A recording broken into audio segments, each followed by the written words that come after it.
Good morning and namaste, everybody.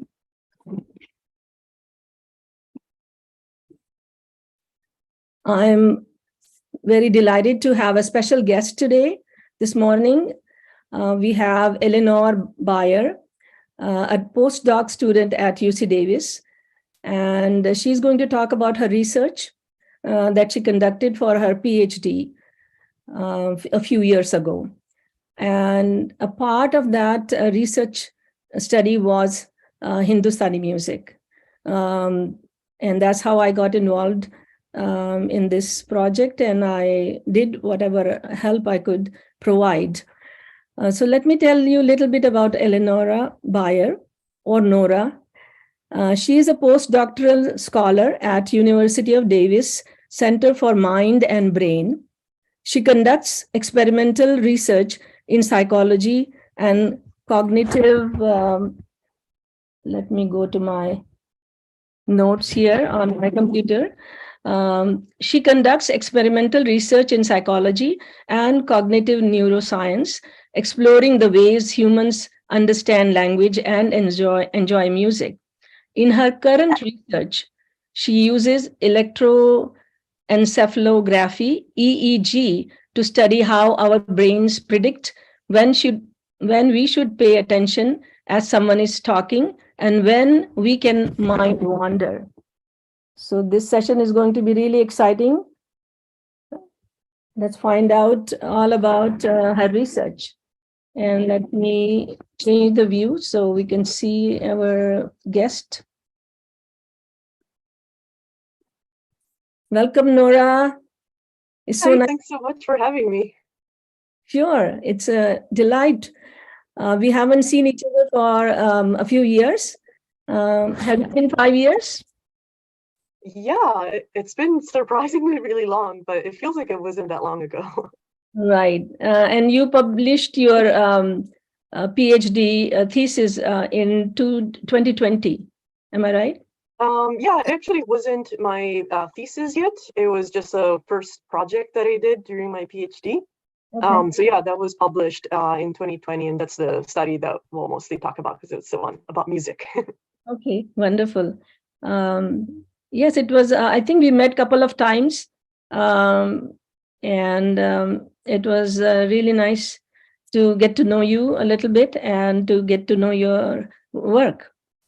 So before we get into the nitty-gritty of your project, what is your connection to music? I know you originally are from Italy, and then you came here to UC Davis to study psychology and do PhD. So could you tell us a little bit about that? Sure. I guess music has always been very important in my life. Part of that is that my dad is a professional musician, and my mom has taught music for many years. So music was kind of always around when I was growing up. Since my parents are kind of a classically trained musicians, I mostly was exposed to Western classical music during my childhood. So that was kind of like the main genre that I grew up with. But then I started kind of branching out and realizing, oh, there's so much other good music out there. And yeah, in college, I took a lot of music-related classes. And I think one class that really stood out to me was ethnomusicology. So that's where I started learning a lot more about different traditions from different parts of the world. Yeah, and that led me to want to study music from the psychological point of view, which is kind of the interest that I developed in college to do psychological research. And I started thinking, oh, wouldn't it be nice to study, the psychology of music? And then I realized, oh, there's a whole field of people that study this. But that field was mostly centered on Western music again. And so since I started, getting interested in music from around the world, I was, okay, how about we do a study looking at the psychology of music, but with a cross-cultural perspective, and looking at how people perceive music when they are familiar with a certain style versus when they're not familiar with that style and with that whole tradition. And And that's basically what led me to do this type of project for my PhD. So I came to Davis partly because one of the professors that works at Davis that I did this project with is one of there's not that many researchers that study music from a psychological perspective. And so I applied to work with him, and that's what brought me to Davis. Wonderful. Good to hear about your background. I also got into music because my mother was a musician. Indian music was all around me when I was growing up in India. Mhm. So do you play any instruments or do you sing or what do you do? I've played the piano for most of my life, although I haven't been very good at keeping it up in recent years, just with all the work going on. But I took a lot of piano lessons, and I used to sing in choirs as well. So it's kind of some of my musical background. Okay. So when did you come to United States?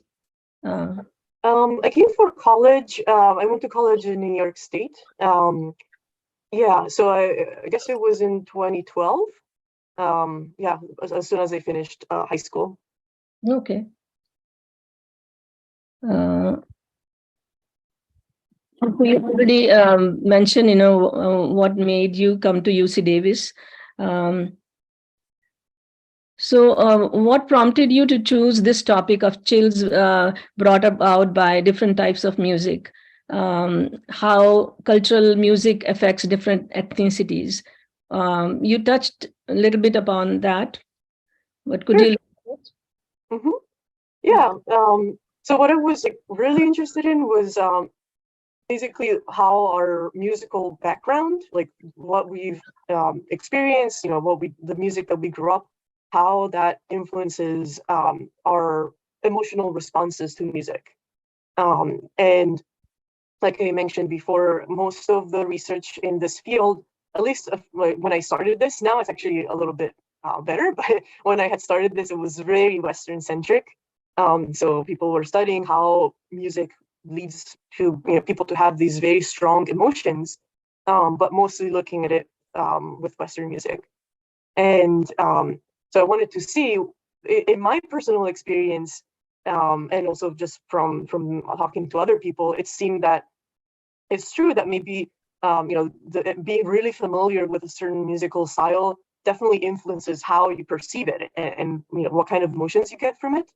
But in my experience, I could still feel emotional responses even to music that I had never heard before, and music from other cultures where I didn't really know the context of, like why, or like, is this music that is performed in a concert hall or in like a social gathering setting? There's so many kind of cultural aspects of music. And even without knowing all of that, I could still perceive some emotion, even though that was kind of against the current theory at the time that I started this project, where it says like you're supposed to really know, have a lot of experience with that music to feel anything. And so I kind of wanted to prove it wrong. And that's what led me to do this project. And in particular, I was interested in chills, which is when you get this kind of shiver down the spine when you listen to music, because it seemed like a type of emotional response that it's really, really intense. It's a very strong, pleasurable response, but it's not necessarily tied to a specific emotion. So it's not necessarily a sad or a happy response. And so it's something that's almost kind of pure in that way. And yeah, so that's why I wanted to see if people could get chills to music that they had never heard before from a different culture. And yeah. So how are chills different than goosebumps? When you are excited and you get goosebumps for different emotions. And I know chills are, they go down your spine and things like that. So how are they different? They're actually like pretty similar. Like sometimes they can kind of happen together. So sometimes when people have measured chills, they actually measure goosebumps as well. And there's different ways to measure these things. Of course, you can ask people to report when they're feeling a chill or when they're feeling goosebumps. And that's one of the ways that I used in my study. Like people press the button as soon as they felt a chill. but you can also measure them physiologically. So there are ways to literally measure like how much goosebumps you have on your skin. And the way that I measured them physiologically was using skin conductance, where you put these electrodes on the palm of your hand. And basically, the more kind of excited you get, the more sweaty your hands become, just kind of naturally. You don't really even realize that. But with the skin conductance measure, we can literally measure in real time how sweaty your hands are. And so that's a pretty good measurement of how excited you are emotionally. And so that's how we measured chills, both with self-report, and physiologically. Mhm. All right, very good. Could you describe your project a little bit in more details? Like, I know you had Hindustani music, which is the Indian classical music, as part of your study. And that's where I helped you select some really, brilliant pieces by maestros. And you had some other, you had Western music also, maybe Chinese music. Could you a little bit describe your project for me, Yeah. for audience? Yeah, so as you said, I had those three styles of music: the Hindustani classical music, traditional Chinese music, and Western classical music. And so that allowed me to have three groups of participants that were each familiar with one of those three styles, but not the other. Western classical music, we selected a group of people that like specifically like Western classical music, but we assumed that all participants had a little bit of familiarity with it because they all lived in the US. But with the other two styles, the Hindustani music and the Chinese music, we could really have a group of people that was familiar only with the Hindustani music, but not the Chinese music, and vice versa. And that would allow us to test if they had the same amount of emotional responses to these different styles, or if they got more chills to the music from the style that they were more familiar with. And so, yeah, basically we had these participants come into our lab and listen to a whole series of these pieces. We didn't actually use the entire pieces. We had to cut them to like 2-minute segments. Otherwise, it would take too long. But we had Did you just use the part where there were crescendos and things like that, or where it really got fast, the music got fast? Yeah, and that's where consulting with you and other experts in the other styles is super useful, because we had to select, okay, where in this long piece do we actually, which section do we make people listen to? So we had to have some input, like from people that are really familiar with that style. Okay, where's the part that's like the most emotional? And so we selected those segments to be the ones to be used in the study. Mhm.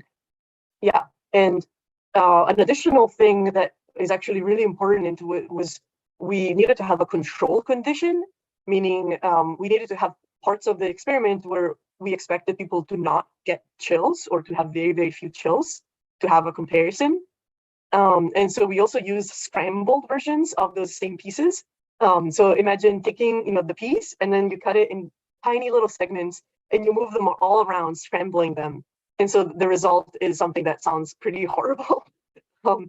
And so we had people listen to those as well. And then we compared how many chills they got to the music across styles, and comparing the normal intact music to the scrambled music. I can share my experience from attending a Western music concert. Last month, Andrea Bocelli was traveling through Sacramento, and I attended his concert, and it was so amazing. So unlike the Indian music, this was kind of, it shook my core, because he's a tenor, right? Andrea is a tenor. And I really felt, when the music started, and then each piece would, start building this crescendo, and then it would, end in this big bang kind of thing.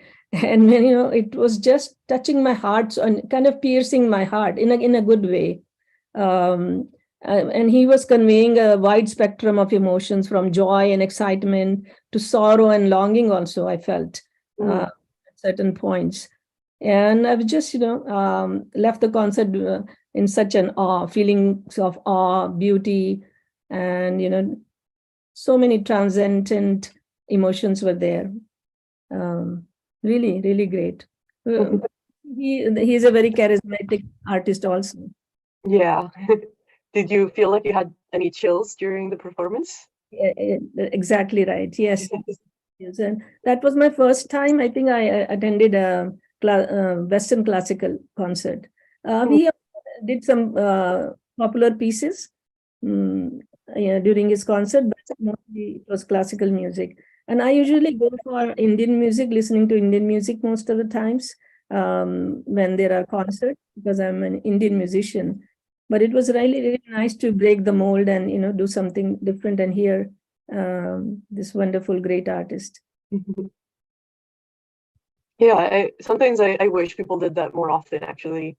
Going a little bit outside of their comfort zone and trying something different.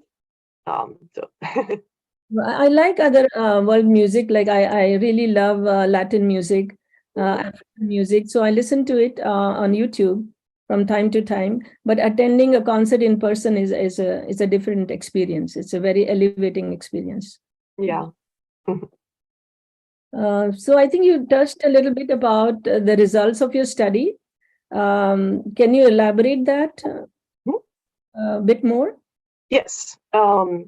Yeah, so as I mentioned, we were looking at how many chills people got, comparing the different musical styles and comparing the intact to the scrambled music. And so what we found is that um, overall, people got more chills to the intact than the scrambled music, which, I mean, it is kind of, if we didn't find that, I would be very surprised. So obviously, scrambling and ruining kind of the structure of the music makes it so that people don't feel as much emotion. But when comparing the musical styles to each other, there was no difference in how many chills people got. So no matter what their background was, the three groups of participants, each familiar with each of these three styles, um, they have the same amount of chills to the three different styles during the experiment. And so that was really striking, because I even kind of expected that maybe they would get more chills to the music that they were familiar with, but we really didn't see that. um, and another really interesting aspect of the results is that we did a sort of acoustic analysis of the music, to see, kind of like what you said before, that it seems like often, for example, the music has like this crescendo, and it's like building up, and you get like the chill, like at the kind of top of that of that crescendo. And so we were looking, is that what's leading to chills across the different styles? Is there a consistency in where during the music people are getting chills? And there was. And the acoustic aspects of the music that led to chills were also the same across the styles. So even though these three styles, they have very different musical rules, they have different tonalities, um, they all use similar acoustic ways of inducing emotion, so that, for example, when there was a peak in loudness across the styles, that's where people felt the most chills. And so to me, that shows that even though there clearly are cultural differences in how music is produced and how people perceive it, um, there's still some universal aspect of how it induces emotion through these very kind of deep acoustic elements. What was your own personal experience? How did you react to the Hindustani music and the traditional Chinese music? You of course, very familiar with Western music. Mhm. What was your own experience with the Um, two styles? Yeah, well, I had a lot of fun preparing the stimuli for this experiment, because it involved me listening to a lot more of the music than what actually ended up going in the experiment. Because I listened to the whole pieces, and I think we even started out with like several pieces, and then I narrowed it down to ones that were the most emotional. And it was really, really fun to like learn about like the different instruments, and I definitely felt a lot of emotions listening to them. And it was also really interesting when we were discussing the pieces, and you were telling me about kind of the structure of them, and how, like, what kind of emotions they're meant to induce, and comparing that to the emotions that I was feeling kind of just on my own without knowing all of this background. So it was definitely very, very interesting, and I discovered a lot of new styles that I didn't know before. So did you include those kinds of things also when you published the paper? In terms of the, sorry? In terms of, the styles, different styles of music, what you learned through your, during your study, what you learned about different styles and different cultural, music from different cultures. Did you also include that in your study? So I included a lot of information about the specific pieces that were selected, including like the instruments and a little bit of the background. I didn't go into too much detail because the study was meant for like this kind of psychology journal. And so they don't want you to go on too many tangents. But I remember, now it's been a while since I read the paper, but also looking a little bit into across cultures, like whether there even is a concept of chills, or whether that's like a Western idea. And so doing some reviews of literature looking at that, and like different ways that different cultures even conceptualize of like strong emotional responses to music. Okay, wonderful. So how I would like to find out, and the audience would like to find out, is there any application to your findings? How do you think you will use these findings? Yeah. So the kind of short answer is that this is like a kind of very basic science experiment. So in a way, it's like a purely kind of scientific or theoretical question of asking, like, can music express emotion across cultures? And so it doesn't have like a super obvious application in that sense. But what I think is an application down the line, or just in general, is opening up the study, the psychological study, and even scientific study of music to not only Western music, but having this cross-cultural perspective, and seeing music as a human capacity. And so to really understand it in that way, we need to understand how music induces emotion, and just provides meaning to people's lives in different cultures, in different contexts, and what aspects translate across cultures. Um, and yeah, I think in the past few years, that has become much more common than it used to be when I first started this project. And I hope that this study kind of contributed to that as well. Wonderful to hear that.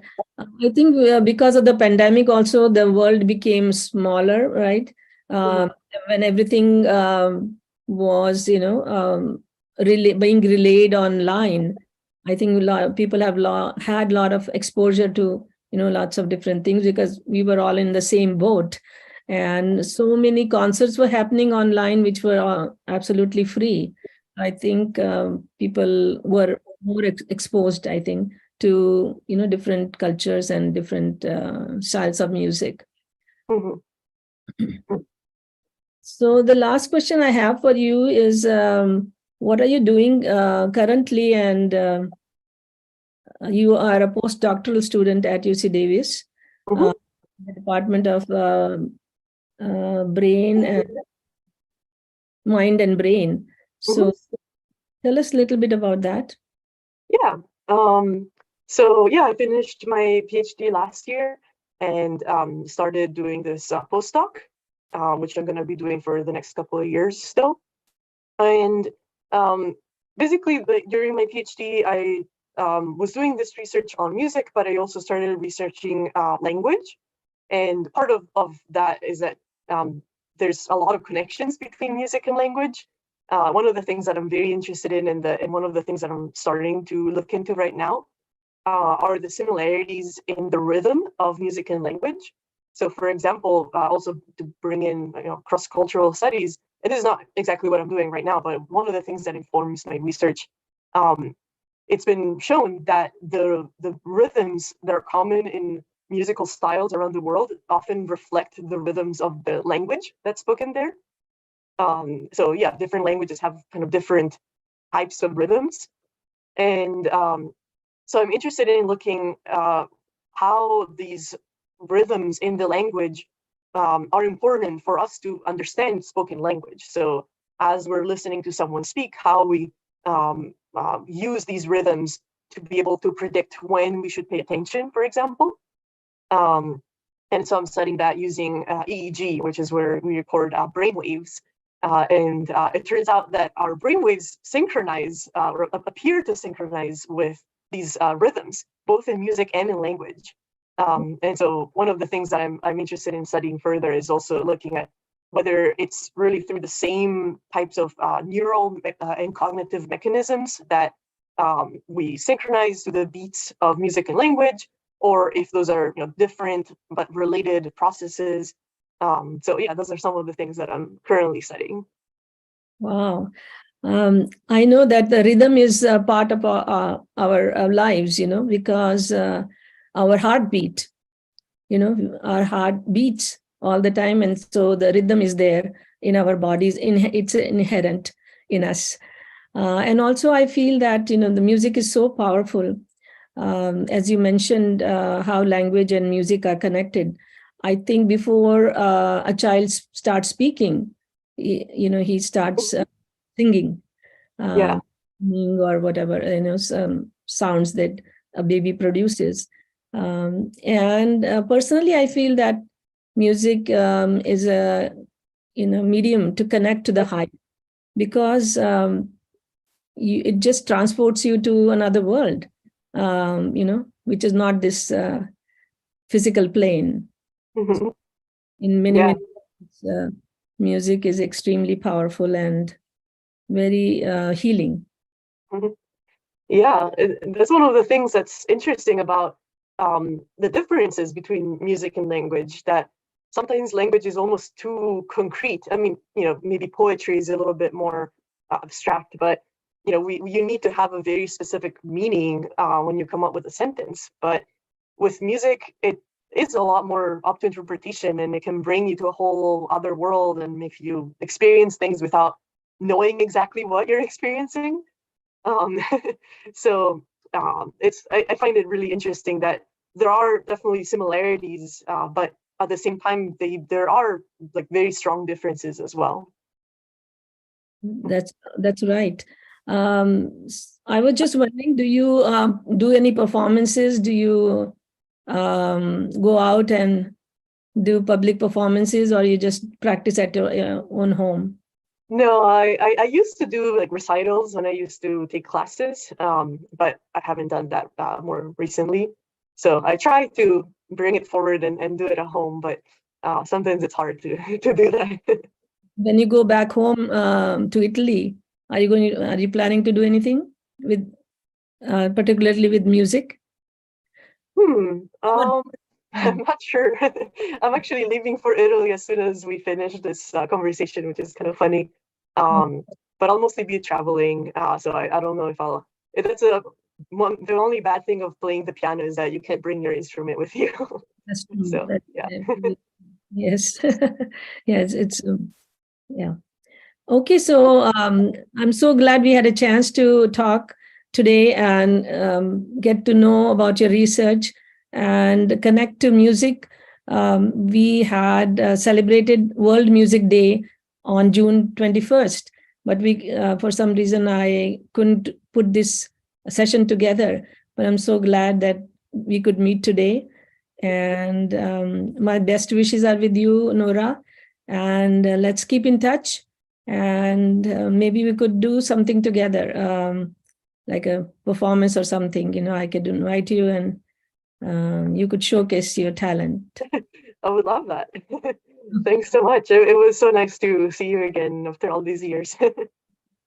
Okay, Nora, all the best. Thank you. You too. Next time, see you soon. Have fun in with your family.